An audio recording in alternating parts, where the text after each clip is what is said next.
É muito difícil. Eu estou aqui há 3 anos e eu já escrevi sobre mais de 70 temas. Mas escrever sobre alguém é muito mais complexo. E sobre alguém como Fernanda Montenegro. Principalmente se falando de poesia. Eu adoro ver Fernanda declamar poesia. Eu tenho um sonho de um dia ela declamar um poema meu. E tem um poema que ela declama de uma filósofa francesa que se chama Tempos Mortos. E eu adoro. E eu fiz um poema para Fernanda chamado Tempos Vivos, que diz assim: o tempo, sempre vivo e indeciso, ora corre, ora anda. O agora, por exemplo, é um poema para Fernanda. E esse trecho declamado agora já é passado. No agora, o tempo manda.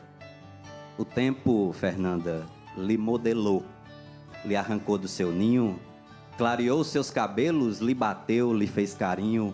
O tempo lhe fez voar, lhe ensinou a caminhar, mas não mostrou o caminho. Por tanto tempo, o tempo fez papel de diretor.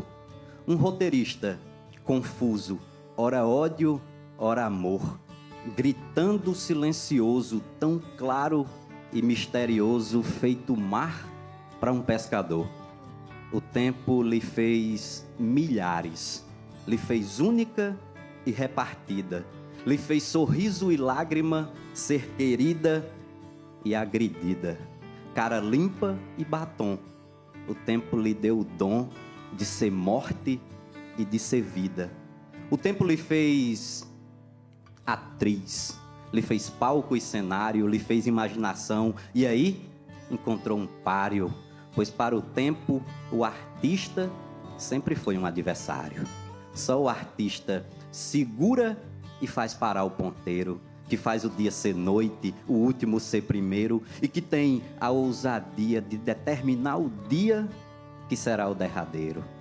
A liberdade da arte deixa o tempo aprisionado, faz o relógio da vida adiantado ou atrasado, e um segundo de paz parece ser muito mais se o ponteiro for parado. Já que o tempo é infinito e o artista lhe domina, eterna mesmo mortal, talvez seja a sua sina, atuar num espetáculo que nunca fecha a cortina. A única previsão, Fernanda, que é certo sobre o tempo, é que ele vai passar. Por isso, cada momento deve ser aproveitado, vivido e depois guardado na caixa do pensamento. O tempo está sempre vivo, num grande desassossego, inquieto, inconstante, é pancada e é chamego, é solução e problema. E hoje, o tempo é só um poema. A Fernanda Montenegro. Lindo, hein? Que lindo, Braulio. Tava nervoso, é? Foi muito lindo. Acho que ela vai gostar, né, Fernanda? A Fernanda já aprovou.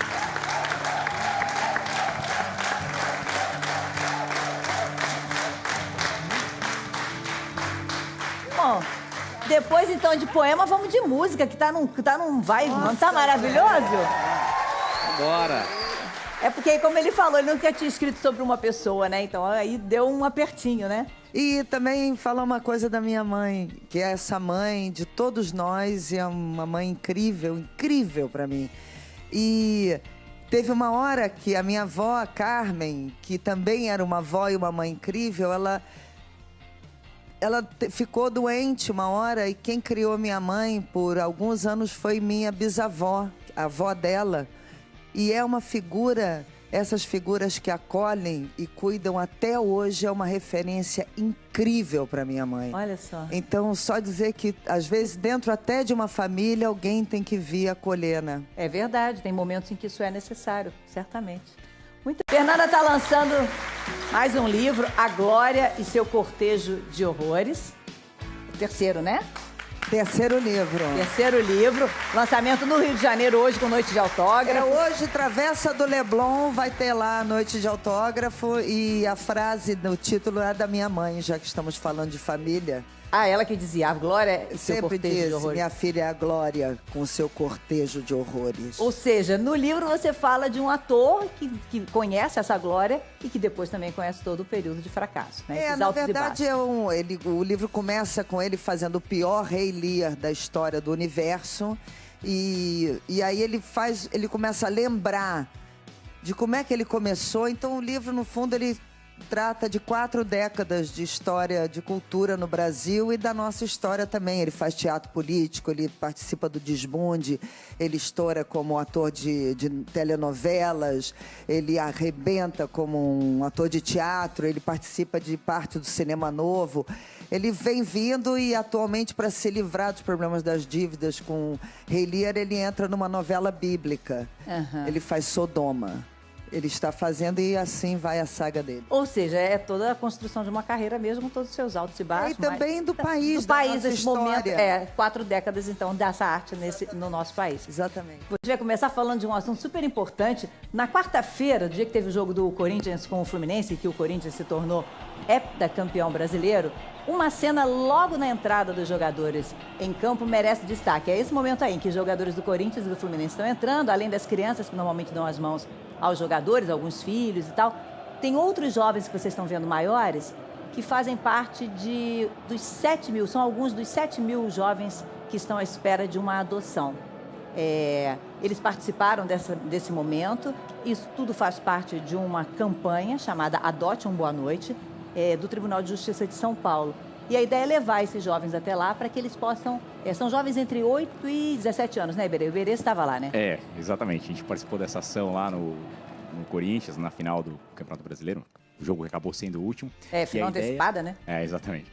E a ideia do projeto é justamente incentivar a adoção de crianças com mais de 8 anos e de adolescentes, né? Quando a gente fala em adolescentes, a gente fala em maiores de 12 anos, né?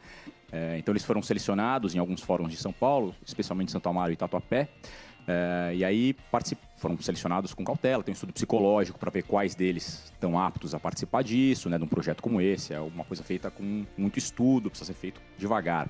O projeto todo demorou 1 ano e meio para sair do papel, né, mas a ideia é fomentar as adoções tardias. Né? A aparição dos jovens, você acha que isso faz com que as pessoas se sensibilizem mais e que pensem nisso? Porque normalmente a adoção, as pessoas focam muito em crianças muito pequenininhas. Mas quando elas veem esses jovens, você acha que isso tem um poder de tocar essas pessoas? Exatamente, essa é a ideia do projeto. A gente dá visibilidade a esses jovens que sempre ficaram escondidos sob todas as formas pela sociedade, né? Ficaram escondidos porque normalmente são jovens da periferia, são jovens das classes mais baixas, sempre ficaram à margem da sociedade, e a ideia é justamente dar visibilidade a eles, né?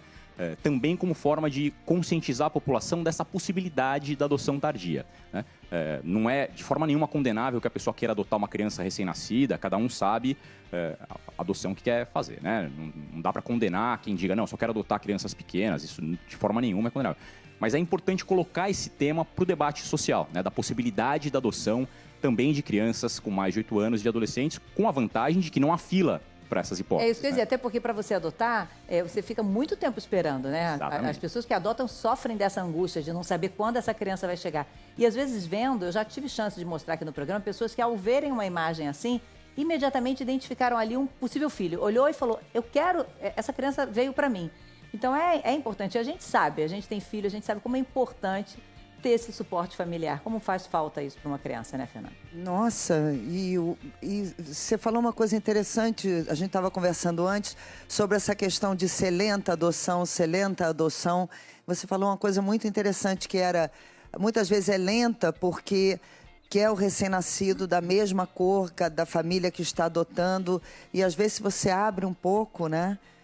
São muitos pré-requisitos, né? Na exatamente, verdade, você vai ter mais rápido e vai ter uma troca imensa. Eu não posso nem olhar que assim, ouvir, porque é muito emocionante, né? O problema da desigualdade social no Brasil é o nosso problema maior. E ele está relacionado a gênero, a cor, Então, parabéns, assim, parabéns. Não, e são muitas crianças que estão ali exatamente porque as famílias muitas vezes não conseguem, muitas famílias desestruturadas, muitas famílias que passam por desemprego, por problemas pessoais. Então, os motivos são os mais variados, mas o que conta mesmo é que esses jovens estão ali precisando, basicamente, de afeto, né? Não, e quem vê uma criança dessa, quem tem um contato, eles são de uma carência tão grande, de uma vontade de se entregar para uma família tão grande que é muito bonito de ver. A gente tem histórias muito bem-sucedidas de adoções tardias, de pessoas, de adotantes que estão absolutamente realizados com o resultado. Tem desde a história de um senhor lá em Guarulhos que adotou já 7 adolescentes. Claro que esse é um caso absolutamente excepcional, né? Mas há outros casos de pessoas que adotam crianças com mais de 8 anos e adolescentes e grupos de irmãos e tal, e estão absolutamente realizadas e começam a divulgar essa possibilidade. Isso é muito legal. E é interessante também a gente inverter um pouco a ótica, né? A gente sempre costuma pensar da história de a criança necessitando de uma família. Mas o mais importante são as famílias que necessitam de uma criança. Isso é o mais interessante. E elas podem ter contato com esses jovens, assim, antes da adoção ou não? Como é que funciona? Podem. É feito da seguinte forma. Primeiro a gente selecionou as crianças e os adolescentes. Está tudo no site adoteumboanoite.com.br. A gente selecionou algumas crianças e alguns adolescentes que passaram por esses estudos psicossociais. E a partir disso a gente viu quais estavam mais preparadas para essa possibilidade da adoção tardia, porque são crianças e adolescentes que já passaram por vários históricos de rejeição. Então, a gente de forma nenhuma pode criar mais um histórico de rejeição. Então, a gente precisa fazer tudo com muita cautela para não gerar uma nova adoção frustrada. Mas aí a gente também seleciona, a partir das pessoas que demonstram interesse. Isso aconteceu. O lançamento da campanha, por exemplo, foi no Jornal Nacional. Houve cerca de 40 pessoas interessadas em uma determinada adolescente que estava lá. Aí você precisa fazer uma seleção muito acurada dessas 40 interessadas, né, para entender qual delas vai ter o privilégio de conviver, né, de tentar se aproximar daquela adolescente. Depois de escolhida a pessoa que vai ter essa chance, a gente começa uma aproximação muito cautelosa.